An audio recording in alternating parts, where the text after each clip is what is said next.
Chegou uma altura em que eu comecei a tentar conseguir um emprego para pagar as minhas contas, porque eu ia para o estúdio, estava sempre a pedir dinheiro na minha mãe, coitada da minha mãe que nunca trabalhou propriamente, né? E tem as dificuldades que tem.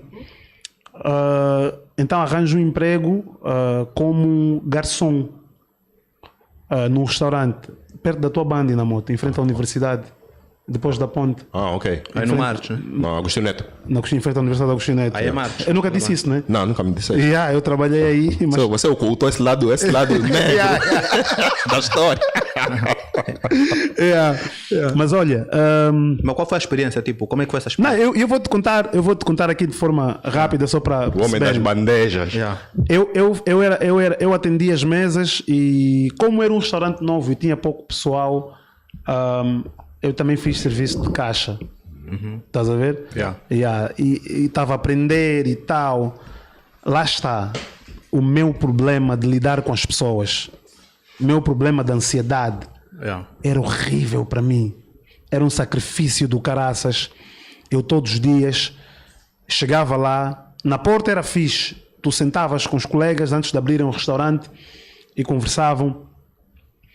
Quando entrávamos, eu metia o uniforme do restaurante para ir encarar o cliente. Eu gaguejava, eu era um sem jeito, eu tinha medo das pessoas, eu ficava nervoso, eu me concentrava e tal. Porra, eu tinha raiva, tipo, porra, isto não é para mim.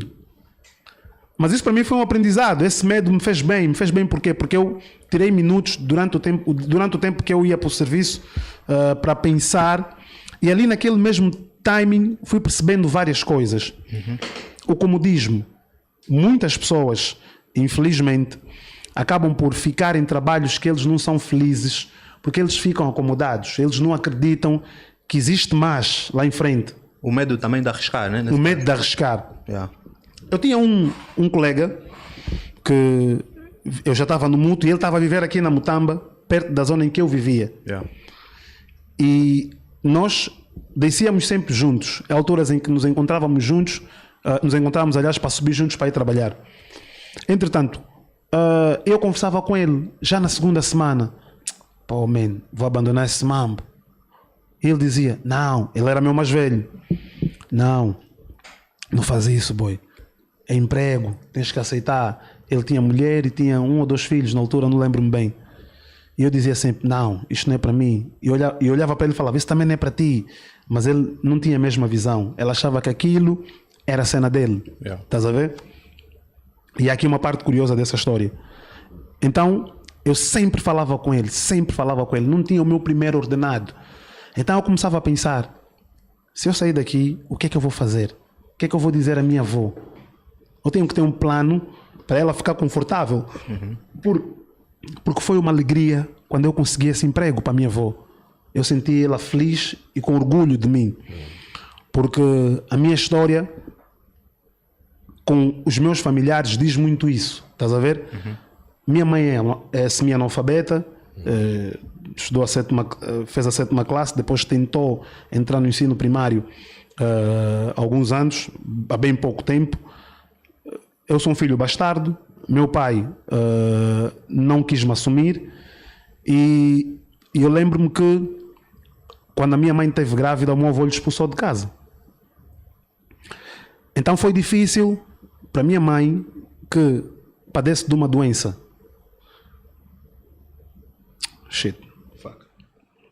Crazy. Foi difícil para a minha avó. A minha avó lutou para caraças, man. Sabes que eu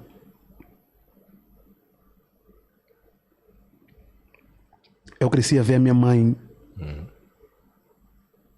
deitada no chão, até convulsões, durante muitos anos da minha vida. Pesado, mano. Tipo, eu era puto, man, estás a ver?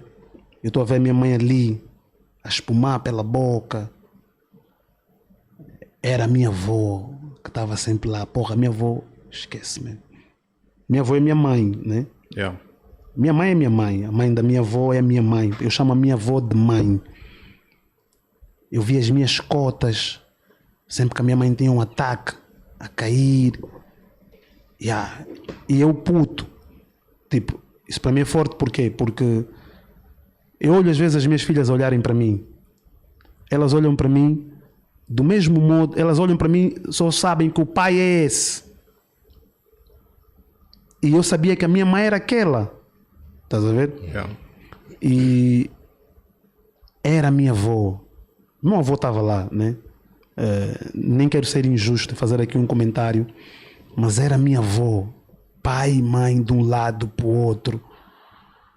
Então, eu era o puto ou o filho que supostamente não tinha que dar certo. Tinha tudo para dar errado. Porque é a dinâmica da vida.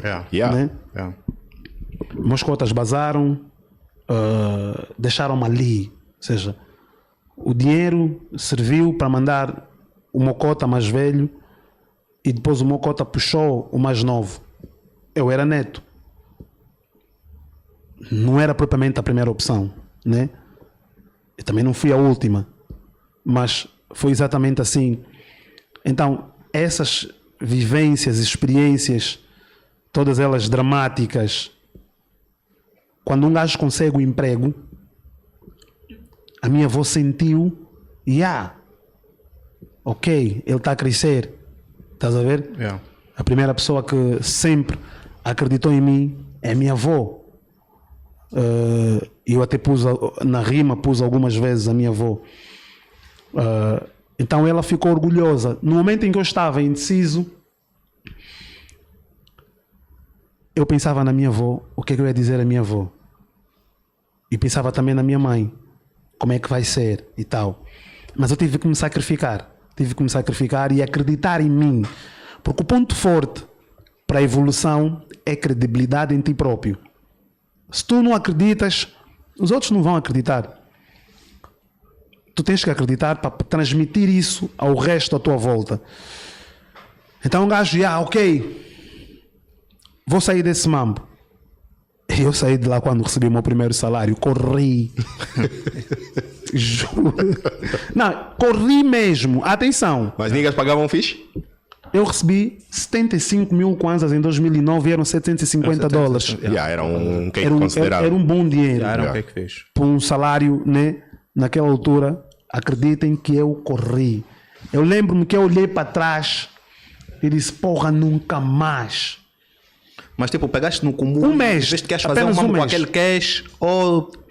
Aí comecei a pensar no money. Cheguei, eu devo ter dado na minha avó 350 dólares ou 35 mil kwanzas ou 400, por aí. Eu devo, porque era dezembro, não é? Yeah. E eu nem fiz um mês. Em dezembro pagam cedo. Yeah. E pagaram. Eu basei, mano, tipo, olha, o kumbu, na altura o kumbu era dado em mão. É abandono de trabalho? É abandono de trabalho, sim. O gajo deve estar Saíste a no procurar jornal, até saíste hoje. no jornal de Angola. Devem estar a me procurar até hoje. Eu acho que sim. Acho que foi mesmo A abandono de ligação trabalho. nunca mais volta. Tu não tens noção. Repara, nós recebemos depois do almoço, não é? Estávamos a almoçar, a gente comia lá. Nem que o tratamento era mau, não é isto. É que eu não sentia que aquilo era Não para era mim. mesmo para ti, Aquilo estava-me a limitar e estava-me a reduzir. Estava tipo, eu pensava que, isto não pode ser para mim. Eu não fui feito para isso. Eu tinha essa fé que tipo, não, eu mereço algo melhor, eu mereço mais. Juro-vos que eu pensava assim. Yeah. Então depois do almoço, eu recebi o combo. Ei, os niggas a rir e tal, já estão a pagar, vai ter com o bolso na sala e tal. Bolso, tudo bem e tal. Quando me deram o combo, mano, eu peguei a minha pasta, eu saí de lá com o uniforme daquele mambo. Basei, eu devo ter, peço desculpas, né? Roubaste o uniforme. Hoje, acho que hoje consigo, né? Fazer devolução do uniforme, caso deixe eles no prejuízo, né? Mas, basei, disse na minha avó, mas já não vou voltar lá. Ela perguntou porquê, disse, não, aquilo não é para mim. Nós tínhamos dificuldades.